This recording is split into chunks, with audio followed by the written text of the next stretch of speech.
இன்னொன்னா இப்போ கவர்மெண்டோட கஜானாவுக்குள்ள கொண்டு சேர்த்துக்கிட்டே இருக்கிறோம்.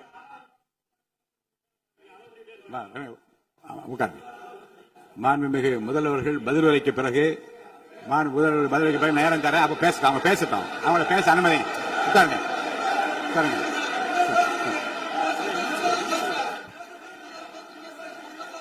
மாண்புமிகு அலோவ் பண்றேன் உட்காருங்க. மாண்பு உறுப்பினர்கள் நீங்க உட்காருங்க. அமைதியா உட்காரு. நீங்க உட்காருங்க. உட்காருங்க உட்காருங்க. மாண்புமிகு நீங்க எல்லாரும் உட்காருங்க. அமைதியா உட்காருங்க. இருங்க உட்காருங்க. அப்புறம் நீங்க என்ன உட்காருங்க. நான் கொடுங்க உட்காருங்க. நான் பாயிண்டா வர கொடுங்க. நான் கொடுக்குறேன். உட்காருங்க.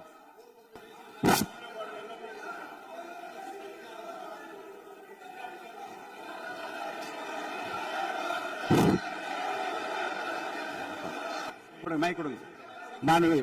மாண்புமிகு எதிர்கட்சி தலைவர் பேரவைத் தலைவர், நீங்க உட்காருங்க. நேற்று நான் பேசும்போது சில அமைச்சர்கள் குறுக்கிட்டு பேசினாங்க. அதற்கு நீங்க அனுமதி கொடுத்தீங்க. அதே மாதிரி இன்னைக்கு முதலமைச்சர் பேசும்போது சில வார்த்தைகள், தவறான வார்த்தைகள் பேசுறாரு. அவர் பார்ட்டி ஃபண்ட் அப்படின்னு சொல்லியிருக்கிறாரு. அவர் அமைச்சர் அந்த பார்ட்டி ஃபண்ட் எந்த பார்ட்டின்னு கூட சொல்ல தைரியம் இருந்தா சொல்லுங்க. நாங்க அதெல்லாம் பேஸ் பண்ண தயாரா இருக்கோம். எதையும் ஆதாரத்தோடு எதையும் பேசுங்க. நீங்க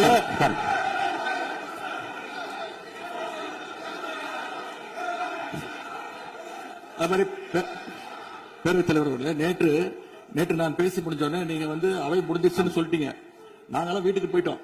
வீட்டுக்கு போய் டிவி போட்டு பார்த்தா அங்க இன்னொரு அமைச்சர் இன்னும் பதில் சொல்லிட்டே இருந்திருக்கிறாரு.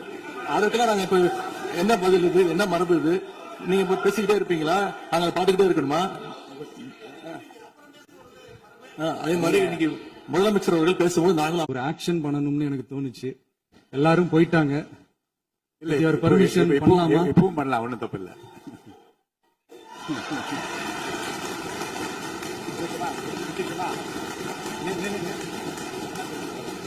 எதிர்த்து பேசினாதான் எதிர்கட்சின்னு ப்ரூவ் பண்ண முடியும்னு நினைச்சுக்கிட்டு பேசணும். எதிர்கட்சியை சேர்ந்த எதிர்கட்சி தலைவர் உள்ளிட்ட மாண்புமிகு உறுப்பினர்களுக்கும் வணக்கமும் நன்றியும். இந்த ஊரடிச்சு உலையில போட்டு ஊழல் மேல ஊழலா செஞ்சுக்கிட்டு அதுல இருந்து தப்பிக்கிறதுக்கு பேர் தான் நிர்வாகத்திறன் அப்படின்னு சொன்னா, அப்படிப்பட்ட ஒரு ஊழல் செய்யற நிர்வாகத்திறனை நம்ம அரசு ஒரு நாளும் செய்யாது. பொட்டி பெட்டியா பணத்தை வச்சுக்கிட்டு, பெட்டியை வச்சு எல்லாம் செஞ்சுக்கிட்டு, போதைப் பொருள் பாதுகாவல் கழக மாடல் அரசாங்கம் செஞ்ச ஒவ்வொரு ஊழலா வெளியில வந்துகிட்டு இருக்கு. டாஸ்மாக்ல அது என்னப்பா அது பேரு, பார்ட்டி ஃபண்ட் கட்சி நிதி அப்படின்ற பேர்ல அடிச்ச கொள்ளையெல்லாம்